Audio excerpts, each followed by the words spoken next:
Good morning, guys. And I guess I would say happy Christmas Eve, or as we say in the Jewish tradition, happy Erev Christmas. Erev is the word which means Eve. And so all of our holidays begin on the night before the day of the holiday. So, for example, Hanukkah, our first day of Hanukkah this year is the 20. I'm trying to get this right. Our first day of Hanukkah is actually the 26th, but we celebrate the night before, the 25th, tomorrow. And so we would call that Erev Hanukkah. Okay, I don't know why you need this, but anyhow, welcome to Gen Taub Live. We have a big show today. Our top story is yesterday's official release of the Matt Gaetz sex, drugs, and crime beyond that behavior uncovered by a multi-year investigation by the House Ethics Committee. And I've read the full report, so you don't have to. But as you know, if you look in the live chat, I did post a full link to the report. So I hear people say Merry Christmas in the chat, and I can say Merry Christmas too, but I just learned something really interesting about the Christmas salutations. And this was from David Frum on Blue Sky. And he said that in England, they began to say, I think in the late 19th century, the more genteel chaps began to say Happy Christmas instead of Merry Christmas, because Merry meant being drunk off your ass.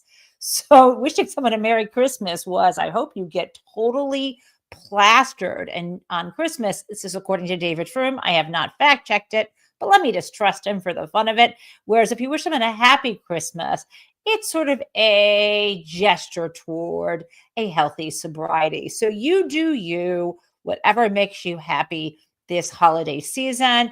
And a shout out to those also who celebrated Festivus last night. You know, we do our airing of grievances here every morning. Anyhow, back to our story. Lead story is that Gates report. We also have some follow the money news involving Elon Musk. So we could call it follow the Muskie, follow Daddy Musk, whatever you would like. We want to praise those Starbucks workers who are on strike, and I will be avoiding Starbucks here in Massachusetts because the strike extends here, or the boycott or whatever that goes with it. But at any rate, the unionized Starbucks workers are striking in many states. We also have some disturbing news about Nazis wanting to attend our inauguration. More on that.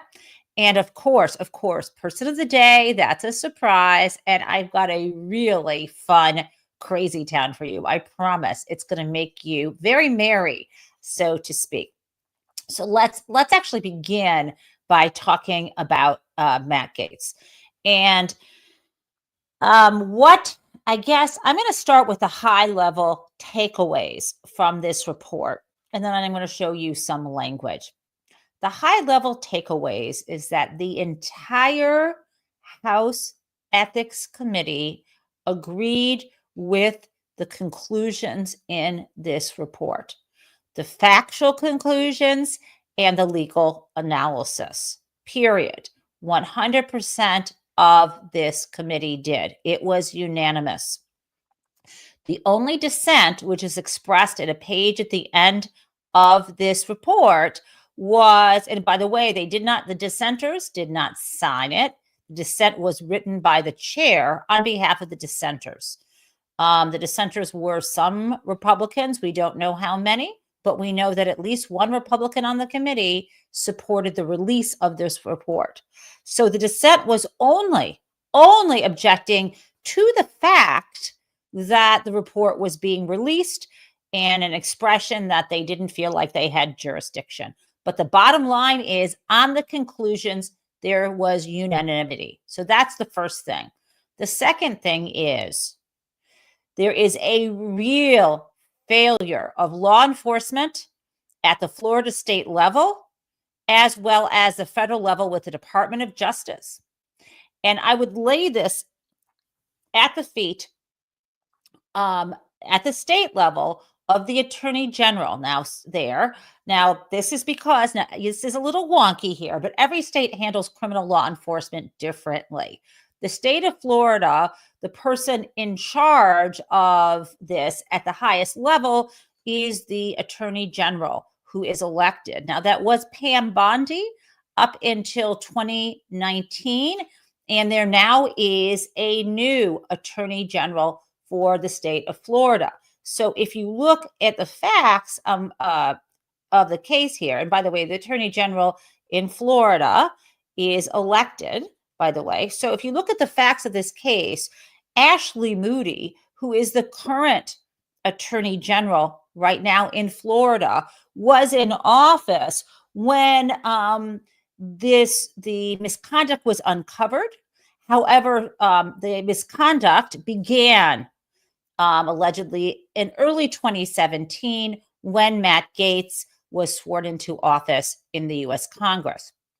Okay, so there's an overlap. Now, let me explain a little bit more. Even though I said that the Attorney General, in this case, it's, as I said, Attorney General Ashley Moody is in charge, the actual decisions on criminal enforcement happen with what's called the state's attorneys. There are like 20 of them in Florida. These are kind of like district attorneys, but the difference between, let's say, a state like Florida and a state like New York, guys, is that in Florida, these state's attorneys are appointed by the Attorney General, right? So the Attorney General is in control of who gets appointed. And obviously, if you can hire and fire someone, you have control of the agenda. In terms of the state, in terms of the Attorney General, she would only get involved on the cases and representing the state on appeal. But as for the actual criminal enforcement, that would happen at the state's attorneys levels, like Miami-Dade County and so on. And if some conduct cross-county lines in Florida, then it would go to someone who's also appointed by either Pam Bondi or now Moody. It's someone called the state prosecutor. So the bottom line is, if you want to blame someone in Florida for not charging Matt Gaetz with any of these crimes, including statutory rape, including illegal drug use, and I can go on in a moment, the person to blame is both Pam Bondi and Ashley Moody. Now, more on Pam Bondi because she is the nominee for Attorney General. How weird, given that Matt Gaetz was the last one selected. Okay, so we've got Pam Bondi and Ashley Moody who fucked up or don't give a shit about victims, about girls, about sex trafficking, about drugs in Florida, if you're wealthy, white, and well-connected enough. That is the Florida side. Who's to blame at the federal level? It's Merrick Garland. And I want you to hold on before you say, and assume, well, he couldn't have done anything because the now young women wouldn't cooperate. Will you just stop for a second? You haven't even heard what the federal crimes are yet. Okay, so we're going to go through the alleged federal crimes that could have been enforced. And right now, there are federal crimes sitting on the table right now where the statute of limitations has not run. And last I checked, Merrick Garland is still sitting in his seat as the Attorney General, right? He is our Attorney General, the United States. He is sitting at his seat, or maybe, I don't know, maybe, I know Congress is in recess, but surely he could have gotten off his fucking ass yesterday and made some kind of public statement. And let me tell you something, pausing for a moment, taking a deep breath. We have seen that when Merrick Garland wants to act, he will act quickly and he will overstep his what he needs to do to make a point. So when a CEO is shot, and 2 states have already decided to indict the defendant, Luigi Mangione, and there is no need for the feds to step in, Merrick Garland hops up and makes sure there's a fucking federal indictment plan that includes the death penalty. But when a girl is raped by a member of Congress, fucking crickets. I could go on and on, but if you want to see my body of work, beginning early after Merrick Garland was sworn in with deep worries about his ineffective behavior and his attitude of, I don't know what, a dead slug, and his ability to spring to life only when he sees, I don't know, Joe Biden's son or a Democrat in the crosshairs. It's disgusting. But anyway, if you want to see my body of work about warning about what he was doing was going to discredit the Department of Justice, please just go visit the Washington Monthly. Not right now, but in a moment. Okay, so back to this report. As I said, unanimity that Matt Gaetz allegedly committed this conduct, first of all. Second of all, it's disgusting what he did and what he's getting away with. And third of all, there are still, to this day, at the state and federal level, crimes that could be prosecuted. And I fucking want to know right now why that man has not been indicted, why he has not been arraigned, why he has not been tried, and why he is not sitting in a fucking jail somewhere. Did they not learn anything in Florida at all? At all about Jeff Epstein? Are the Republicans, by the way, including Speaker of the House Johnson, the majority of Republicans who voted not to release the report, but then the committee said, you know what, we're going to do it because we have the authority? What is going on here? I am disgusted. I am concerned. And I will say something. Even though those crimes are sitting on the table, ready to be prosecuted, don't worry, guys. What I won't do, I will not hold my breath that Merrick Garland or the state of Florida does the right thing. But I also won't hold my tongue. I will speak the truth here because the level of sexism in our country, and you would think that the Attorney General of the United States, appointed by Biden, would not be such a backwards thinking, systems oriented, sexist, biased against Democrats kind of person. But that's where we are. He was the worst possible pick. And now we can see the result of that. And by the way, this Matt Gaetz report is only one example, right? As you know, it is symptomatic of the problem that I believe if it weren't for Merrick Garland, Donald Trump himself would never have been running for president because he would have been indicted and he would have been prosecuted and sentenced at the federal level by now. Every single day matters. And every single day, Merrick Garland dragged his feet when it came to investigating Donald Trump. What a moron. He didn't appoint a special counsel. Okay, so let me back up and say, when you look, and I think these things are entwined because you have eyes, and we're going to walk through this. You have eyes and you can see right now both what Merrick Garland and the state of Florida overlooked, but I'm focusing on the federal level right now. You can see what Merrick Garland overlooked, how he is accused by Congress here of interfering and delaying and not cooperating in their ethics investigation. This is what he did. So you can see it bright as day. And I will tell you, it is proof that he has single-handedly handed our democracy over to a bunch of fucking fascists. And you can see the proof of it in this report. Because if this man could not get off his ass to figure out how to indict a child rapist, then why in the world do you think he was going to do anything and lift a finger to help us in something a little more abstract involving Donald Trump's interference in the election? Okay, so I am riled up, guys. Let's talk now about the actual report. Now, this, as you can see, is a direct excerpt from the beginning of the report. This is the sum, bullet point by bullet point, of the committee's findings. And I am going to go through them, not reading them in a boring way. but expressing to you what it says and going one by one and saying why I think there is an uncharged crime. And then I will show you exactly that the committee agrees with me. Now, I have spotted some things a bit, or I won't say that I spotted things they didn't see, but I'm going to be a little more explicit with it. Okay. Here is what it says. And let me take a sip of coffee because I think I need to, rile myself up a little bit because I'm kind of sleeping here in front of the microphone. Just kidding.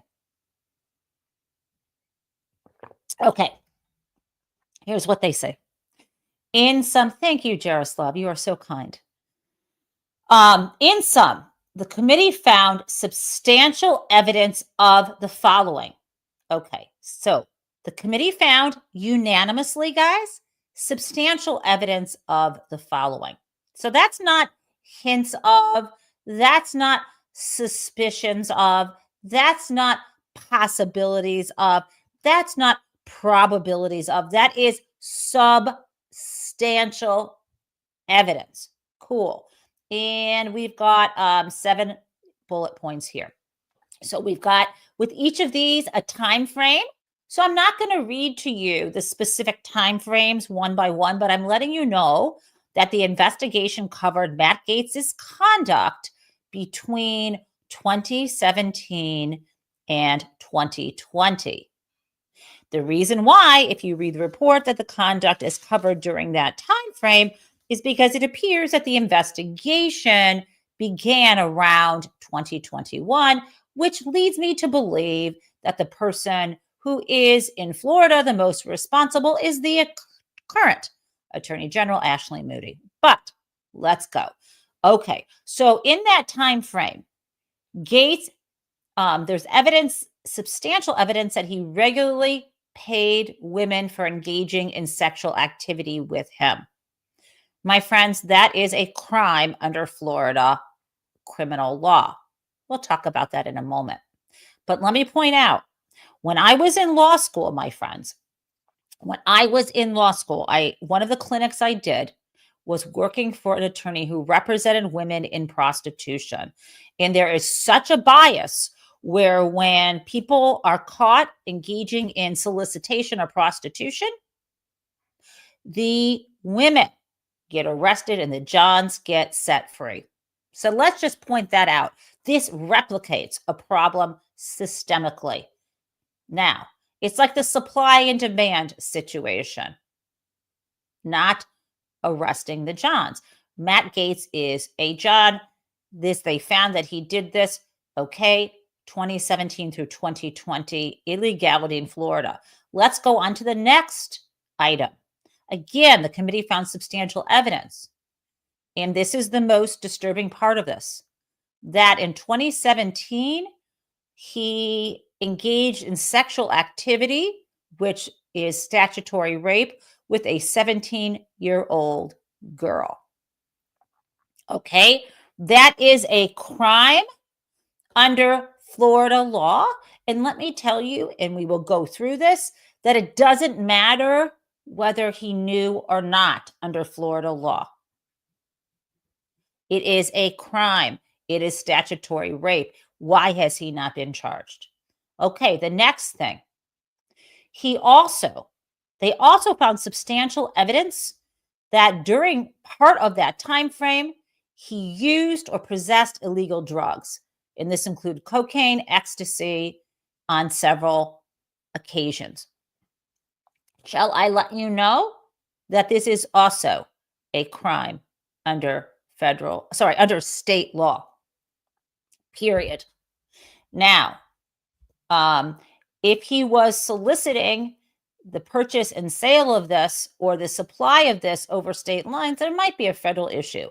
I work in, or I teach and an expert in federal white collar crime and not as versed on drug crimes. So I'm going to hold that aside and focus on the statutes I'm familiar with. So far we have Matt Gaetz violating state law by engaging in paying for prostitution, statutory rape of a 17-year-old, drug possession and use. This is what they found substantial evidence of. Okay, what else do we have? we in addition have him, and this is something related to state gift giving laws, that he accepted gifts in excess of what was permissible. Okay, so this is a combination of a state law issue, I believe, as well as a congressional ethics issue. One is a statute, one is a guideline. Fine. Now, here's when we get into some of the federal crimes. In 2018, while he was in Congress, he arranged for his chief of staff to help a woman with whom he was in a sexual transactional relationship. He had his, and there's a statute that applies to this under federal law, but he had his chief of staff help her get a passport. And in doing so, falsely claiming to the United States Department of State that she was his constituent. That, my friends, is a double, if it's true, allegedly, there's substantial evidence that a double federal crime there, which is making a false statement under federal law, as well as being a principal using a different statute, a kind of aiding and abetting statute, so to speak, that he becomes, if he caused or encouraged his chief of staff to do this, then he also becomes liable as principal in one of these false statements related to a passport type violation. Although I do believe those well, let's just leave it at that. So we've got a federal crime here. How about another federal crime that is not going charged? Gaetz knowingly and willfully, the committee found substantial evidence that Matt Gaetz knowingly and willfully sought to impede and obstruct the committee's investigation of his conduct. That is classic garden variety obstruction of justice, period. Federal crime. And then finally, not a crime, but you know what? Shouldn't this be enough to have shamed him out of office? The final thing is that he acted in a manner that reflected discredibility upon the House of. Okay, so I am now going to, for a moment, step back and take a breath. I read that as soon as the report came out yesterday.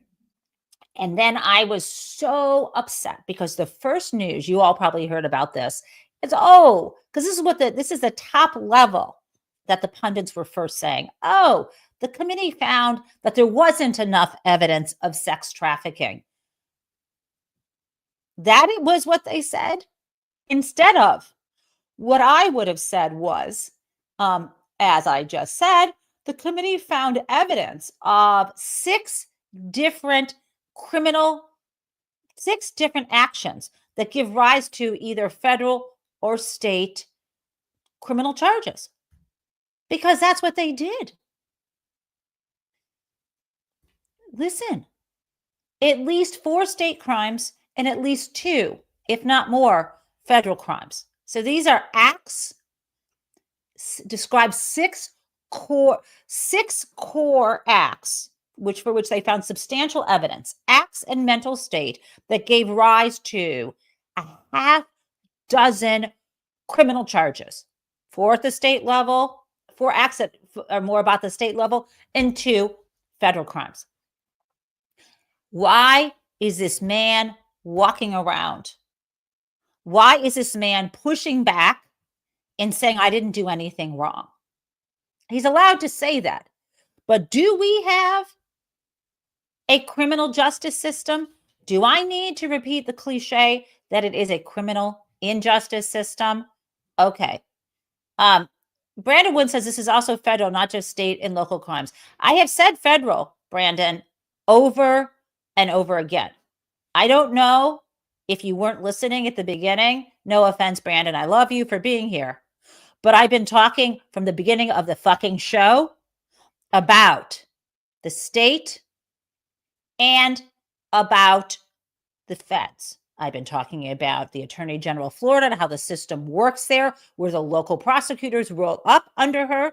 And I've talked about Merrick Garland. at the federal level. And I have mentioned statutes. So I don't know what I'm doing that I'm not making myself abundantly clear. But let's move on. Here we go. Now, these are in the report some of the federal laws that were mentioned.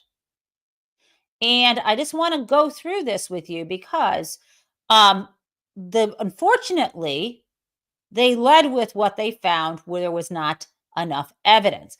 But let me point out to you where there was evidence. So they lead with, okay, they don't consider, this is this committee, they don't consider what he did a violation of a particular sex trafficking statute at the federal level because it prohibits trafficking, which includes recruiting, enticing, or transporting a minor for a commercial sex act while knowing or in reckless disregard of the fact the victim is a minor. So that requires knowledge that she was a minor, the 17-year-old. But this particular statute also prohibits trafficking adults for commercial sex using force, threats of force, fraud, or coercion. And there really is not in this report evidence of fraud, force, or coercion. But that is only one of the crimes. The next one, the Mann Act, which I have mentioned previously, does apply. It does apply regardless of the age of the person trafficked, right? This is, let me just be clear, this prohibits the knowing transportation of individuals through interstate or foreign commerce to engage in prostitution or other illegal sexual activity. The crossing state lines gives you the federal jurisdictional hook, so it's not just a state crime. Now, there's no question that there was substantial evidence of violation of the Mann Act in this report. Repeated flying people here and there, crossing state lines, going out of the country. However, the Department of Justice has decided they don't like to enforce that statute. And so let me tell you this. This is not the law. It's a policy. And I'll read you. The Criminal Division of the Department of Justice has stated that it, quote, does not prosecute these statutes in every case in which they are violated, but only where there is evidence of a victim of severe forms of trafficking in persons. Now, that is a policy. That policy predates Merrick Garland. Doesn't have to be a policy. I would have prosecuted this. Why the hell not? But let me make clear to you that there was substantial evidence of violation of this federal law, and it is a decision not to pursue it. Now, let's now move on to what I already told you. I didn't make this up. Federal law also prohibits obstruction of Congress. So they go through those statutes here. Now, they also go through several different ones. We don't need to analyze this. Now, another thing they throw in here is witness tampering. Also, false statements to Congress in connection with an investigation are also prohibited. Now, I'm going to stop here for a moment and say to you, they missed mentioning when they mentioned that statute about false statements to Congress are prohibited under 18 U.S.C. 1001. Again, they didn't address the passport piece of this, and I believe it's worthy of investigation. There's substantial evidence of a crime there, at the very least under 18 U.S.C. 1001, making a false statement. It doesn't just prohibit, the false statement statute doesn't just prohibit knowingly making false statements to Congress, but also to the federal government, and to making false statements within the jurisdiction, is what we say, of the executive branch, and that would include this passport situation. And it doesn't matter that he didn't make it directly, because we have a different statute to pair with it called 18 U.S.C. Section 2. I do this for a living. I mean, I don't prosecute for a living, but I study these statutes. So again, that's a story. Now, after that, they go through the federal crimes and state crimes. And so, again, I will conclude here, before I conclude, that this is a problem. Some of these offenses, the statute of limitations may have passed, and some they have not. I can assure you that there is still a very live and ready to be charged obstruction of justice case right now. Now, as for the passport case, that may be too late, but we have an obstruction case that Merrick Garland won't probably bring because that's how he is. Now, let me say that it's not just me slamming Merrick Garland. I literally gasped at the beginning of this report, and I'm going to show you this, when I saw, and this is in the kind of legal genteel language that Congress needs to use, but it is an FU to the Department of Justice, and throughout they slam the Department of Justice. So I want to say this is this part of the report toward the beginning after those bullet points, and I will read this to you. And the time frame, and I just actually, let me just, before I read this to you, before I leave this topic, I think you need to understand a little bit about the time frame here, which is as follows. The actions began to transpire, the statutory rape, the drug use, happens like in 2017. And then in 2020, the way that Matt Gaetz gets found out is his friend Greenberg, who was his sidekick, who was allegedly working with him or convicted of, plead guilty to working with him to, engage women in prostitution and drug use, taking them across state lines. He was also involved with this. He was there the day of the rape of the 17-year-old. He was charged, and he was, in 2020, he was charged, and then he entered a guilty plea in May of 2021. But his sentence was delayed for more than a year because he was cooperating. So it's interesting that you have Greenberg charged, right, in 2021. That's why this conduct that is alleged happened between that time frame. And the only reason why Congress began investigating this is because of the New York Times reporters. And there were two stories that broke April of 2021, the beginning of April. It was April. I'm sorry, let me say it back. I did it backwards. There was a story on March 30th of 2021, after Greenberg had been indicted, but before he entered his plea. And then a couple days later, April 1st, two stories in the New York Times where the investigation of Matt Gaetz was announced. They announced that the DOJ was looking into Matt Gaetz at that point. Okay. What happened though? Okay. After that happened, so literally 6 days later or a week later. So remember, the New York Times first reports that Matt Gaetz is under DOJ investigation, March 30th, 2021.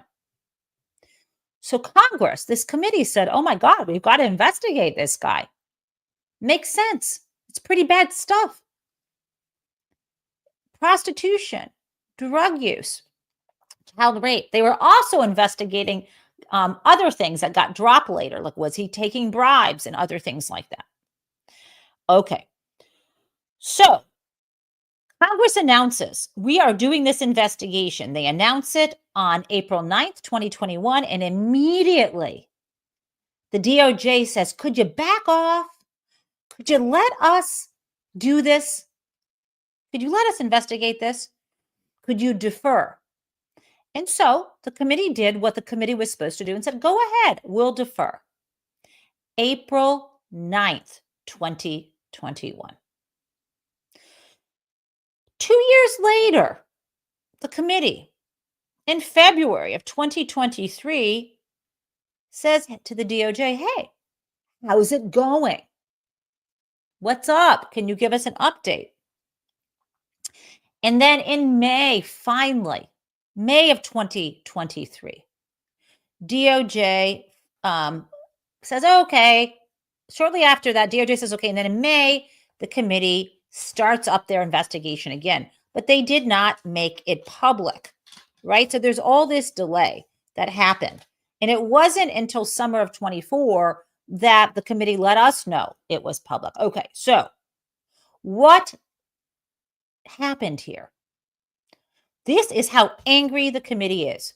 The committee said that okay.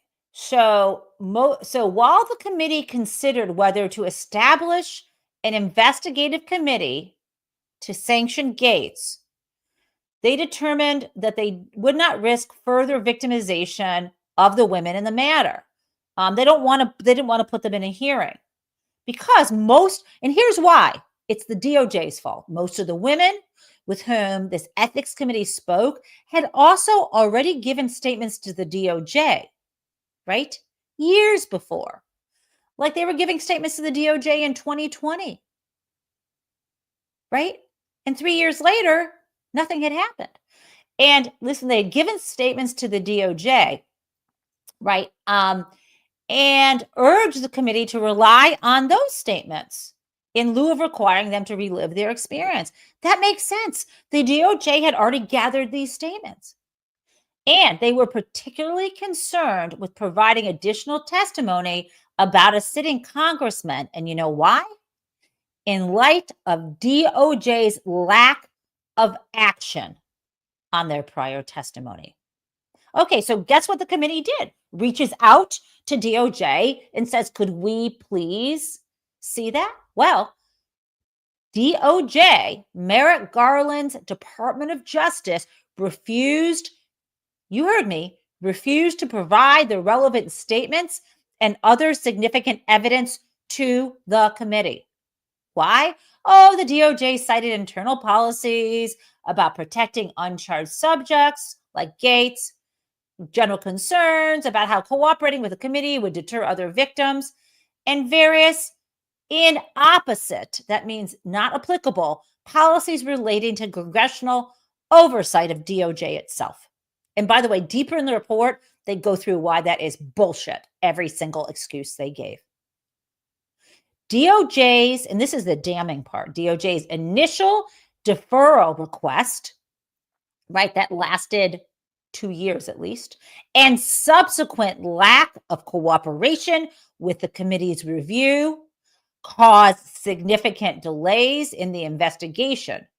Those delays were compounded by Gaetz's obstructive efforts. Now, this is it. The committee has determined that its finding must be released without further impediments. I don't know if you understand what a slap in the face that is to DOJ. It is, I believe, unethical and un-American. And why were they protecting Matt Gaetz? I don't understand. If no one got to Merrick Garland, which apparently they did, then he is just unbelievably incompetent in his job. Okay. And must hate women and love to protect Republican rich white men. That's what I see. And I don't know why, but that's what I see. Okay. That is the Gaetz report. Whew. Now we've got a couple other things that are kind of fun. And I think let's jump to a really fun thing. The way to go about dealing with what Donald Trump and Elon Musk want and what the selfish billionaires want is exactly right here what Lindsay Owens has done. Now, she's writing a book about price gouging, and she's utterly brilliant. She was with the Groundwork Collective. I think she might be affiliated with Stanford University now. Now, here's what she wrote. I'll blow this up for you. Oops, I didn't blow it up the right way. Here's what she wrote for the Rolling Stone. Now, you may be seeing this headline go around, but no one is giving Lindsay the full credit. They're like, oh, the Rolling Stone has this right. Well, this is commentary. This is an op-ed, and this is Lindsay Owen, brilliant woman. I've spoken to her a couple times, and you would love her. She's one of the best thinkers right now about inflation. Here is the headline for her piece in Rolling Stone. Elon Musk wants to pay for his tax cuts with your Social Security and Medicare. Elon Musk wants to pay for his tax cuts with your Social Security and Medicare. That should be the message. The point of Musk and Vivek Ramaswamy's DOJ is to cut entitlement programs so Trump can give tax cuts to the ultra wealthy and corporations. Every single Democrat in Congress, in the incoming Congress, should have this article and should be saying this every time they speak with a constituent or in front of any platform, period. Because it's true, because it's on message, and because they need to get their shit together. Otherwise, we are not going to take back the Congress or the White House. So that is a positive thing to share with you. Now, speaking of Elon Musk, the other day we were talking about Donald Trump coveting Greenland. Well, my friend Dean Obeidallah has an interesting theory on that. Here's what Dean said about that Greenland grab. And he has a show on Sirius XM. I feel like it's every day at 7 p.m., but I think he's off. They might be doing reruns for this holiday week. I'm on with him every other Thursday. I adore him. Anyhow, Dean said, Trump defends spending $1.7 trillion of our tax dollars to buy Greenland because it is very rich in minerals. Who will profit from taking those minerals out of the land? Not you and I. It will be wealthy oligarchs who funded Trump's campaign, especially Elon Musk, whose family owned an emerald mine in South Africa. Well, look at that. Follow the money. Follow the Musk money. Now, a little bit more, and this is just going to be a quick peek for you. But there is a really interesting article that Eric Lipton has published in the New York Times. And I'm not reading you the article. I want to make you aware of it.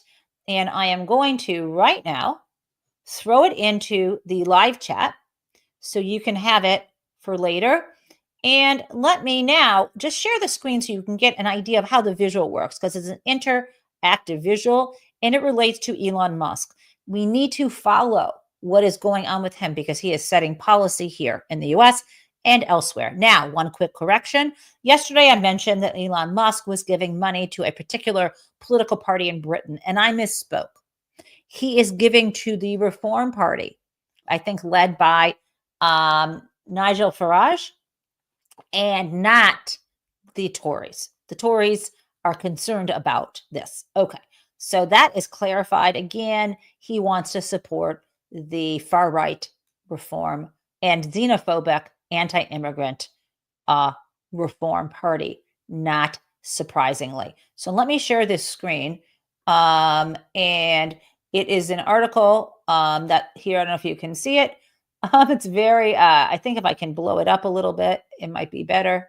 Oops, it doesn't work when I blow it up. Okay, so if you can see this piece, it is, there you can go. Okay, it's kind of cool looking. This thing spins around. This is Eric Lipton.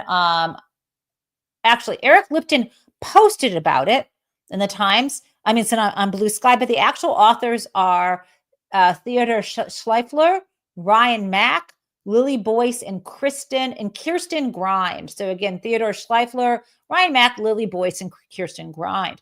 This article is called "The Men and Women Swirling Around Elon Musk." And this is a close look at the people who influence him and who will gain from their association with him now.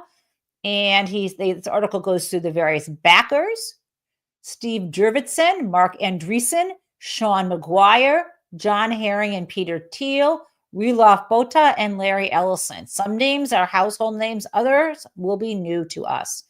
And then he goes into who his friends are. And after that, the family. And then after that, the lieutenants. And then we get into the Trump world in which he is connected. I recommend this article. I hope that I gave you, I'm hoping that I gave you the gift version of it. If not, let me know, and I will go over in the community area and try to give the gift version. I think it's going to be really interesting and fun to read given the interactive qualities of this. Now, I spoke to you about Greenland. Donald Trump is also coveting Panama. And the idiotic CNN organization put something out, like their headline was, he teases that he's going to take back the Panama Canal. Like, I'm sorry, that is war. That is inappropriate headline for the situation, and he is not teasing. This is dangerous. Let me play the reaction. People are taking him seriously. Oh. I don't know. I haven't read the fine print, but apparently he has, and there has to be provisions there that say that they have to treat the United States a certain way. If they've been violating that, then I don't know. Maybe there is. You know, I always take them seriously, even though they may sound a little bit, you know, out there. I always take the president seriously, and it's a legitimate threat to Panama. He wants a better deal. And I think we need to get a better deal from Panama. And also we need to get rid of Chinese influence on the Panama Canal. Yeah. That is a member of Congress, Rep. Gonzalez. Okay. Why is the corporate media not talking about how dangerous this is? This is not what people voted for. Remember, he barely won the popular vote. They voted for lower grocery prices, and he is backing down on that. No one voted to invade Panama.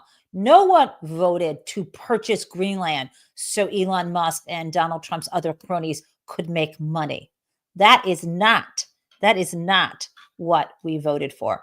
And we certainly did not vote for members of this AfD, or people sympathetic to the AfD, which is the German Nazi party, to be praised by the future vice president, excused by them, or for them to attend the inauguration, which is their plan. Okay, now two quick things before we get to our hero of the day and Crazy Town. Actually, one quick thing. Let's just do that. So the quick thing is, let's take a look at what was happening in court yesterday with Luigi Mangione and his attorney. You'll notice that they were wearing entirely the same outfit, which is, I think, probably a coincidence, but it is a good look. And murder is not a good look. But at the same time, I am sympathetic to what his lawyer is saying here. Let's play it. Spectacle. He was on display for everyone to see in the biggest staged perp walk I've ever seen in my career. It was absolutely unnecessary. He's been cooperative with law enforcement. He had been in custody for over a week. He waived extradition. He was cooperative at all accounts. There was no reason for the NYPD and everybody to have these big assault rifles that, frankly, I had no idea it was in their arsenal. And to have all of the press there, the media there, it was like perfectly choreographed. And what was the New York City mayor doing at this press conference? Your Honor, the mayor should know more than anyone of the presumption of innocence that he too is afforded when dealing with his own issues. And frankly, I submit that he was just trying to detract from those issues by making a spectacle of Mr. Mangione. Wow, snap. Yeah, the fucking mayor wasn't he federally indicted? Am I missing something here? And why is he still in office? Why did Governor Hochul not ask for him to step down? There are lots of crazy things happening right now, but Karen Friedman and Angefilo, I think is how you pronounce her name. If I just did that right, let me just see. Yes. He was on display for everyone to see. Okay. And yeah, it is curious they're wearing the same outfit. Nevertheless, where we are now is I don't think this man will ever get out of prison. And he has sacrificed himself for a cause he believes in. And I wish that he hadn't done it.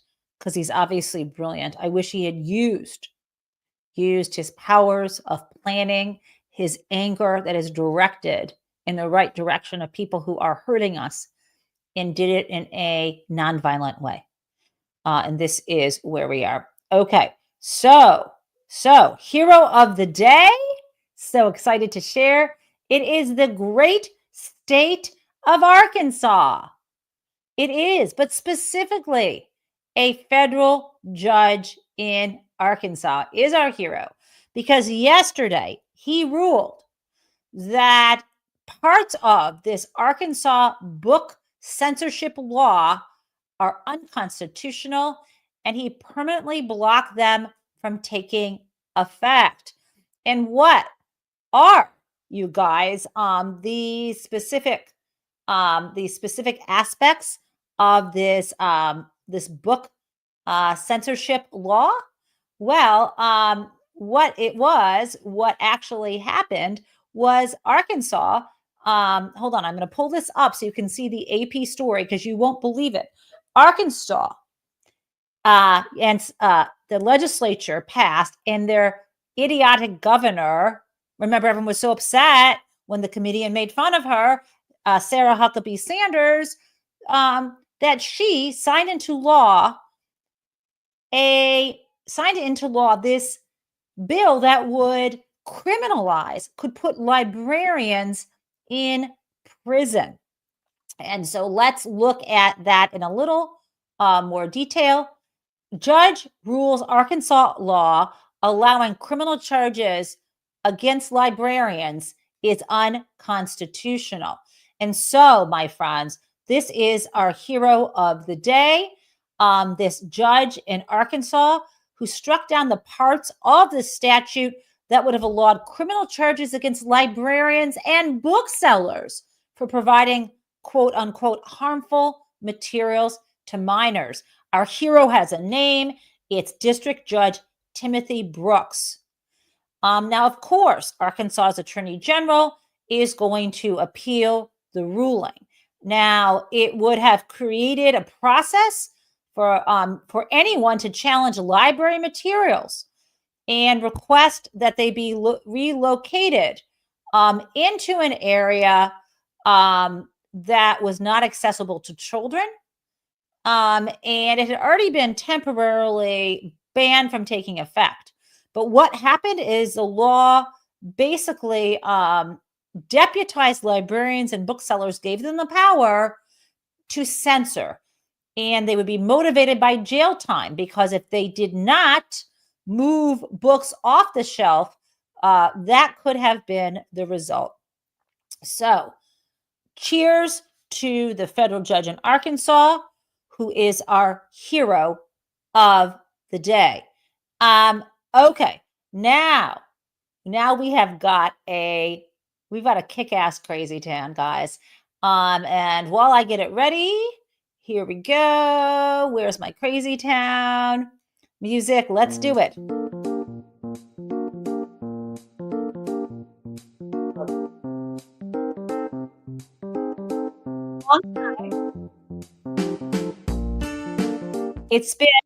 It's been a long time since Crazy Town involved Rudy Giuliani.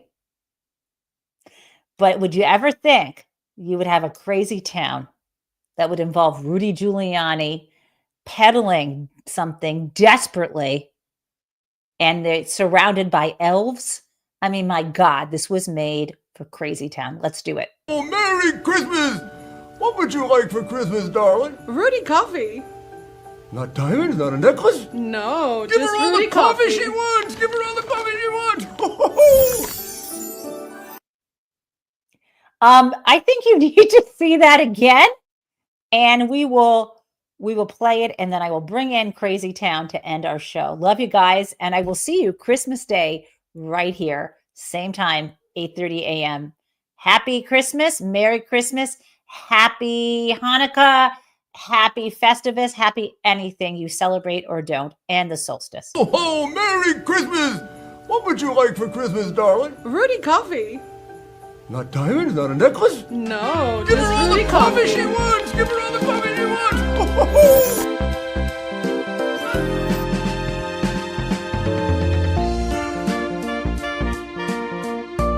Oh, Merry Christmas! What would you like for Christmas, darling? Rudy coffee. What, Diane? Is that a necklace? No, Give her just all Rudy the coffee